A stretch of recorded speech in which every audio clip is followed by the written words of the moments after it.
Sir Khan साहब, एक कमाल बात तो ये है कि आपने इस कौम को दो चीज़ें सिखाई हैं।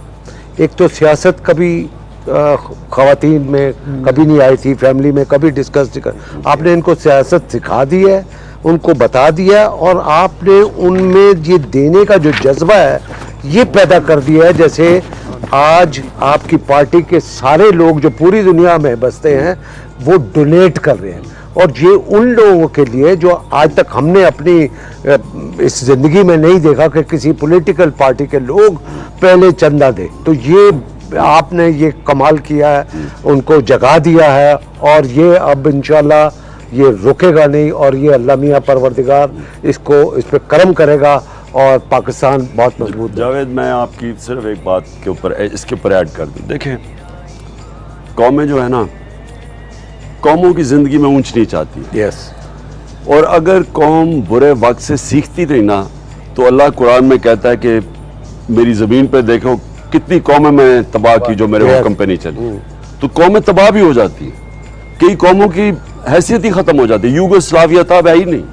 सो हमारा जब मुश्किल वक्त है वो टाइम होता है हम एक कौम सोचे कि हम किधर गलती कर रहे हैं, और गलती मुझे पता किधर कर रहे हैं। हम गलती ये करते हैं, हम उन लोगों को इस मुल्क पे वोट देते हैं पता होते हुए कि ये करप्ट है, उस पार्टी को वोट दे देते हैं पता है कि उनके लीडर्स के पैसे बाहर पड़े हैं।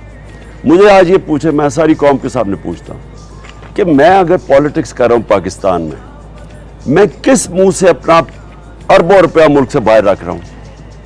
क्यों मेरे बाहर बड़े बड़े महलात हैं? क्यों मैं दौरे हर दूसरे दिन मैं कभी बाहर जा रहा हूँ, मैं कभी लड़ने जा रहा हूँ? ये क्यों कर रहा हूँ? इसका मतलब या ये कि मैं पैसे बाहर इसलिए रख रहा हूँ कि चोरी का पैसा है इसलिए पाकिस्तान में पकड़ा जाएगा, या मैं इसलिए रख रहा हूँ कि मुझे कॉन्फिडेंस ही नहीं है पाकिस्तान पे। तो इंश्योरेंस पॉलिसी है कि अगर मुल्क नीचे जाता तो मेरा पैसा बाहर। दोनों डिस्क्वालीफाई करते हैं एक आदमी को इस मुल्क की क़यादत में बैठने रूल कर रहे हैं। मैं हमेशा, मैंने इंशाल्लाह, मैं तो अब सोच रहा हूँ कि इंशाल्लाह अल्लाह ने कभी भी इक़्तिदार दिया, मैंने किसी को वजीर नहीं बनाना जिसका पैसा मुल्क से बाहर।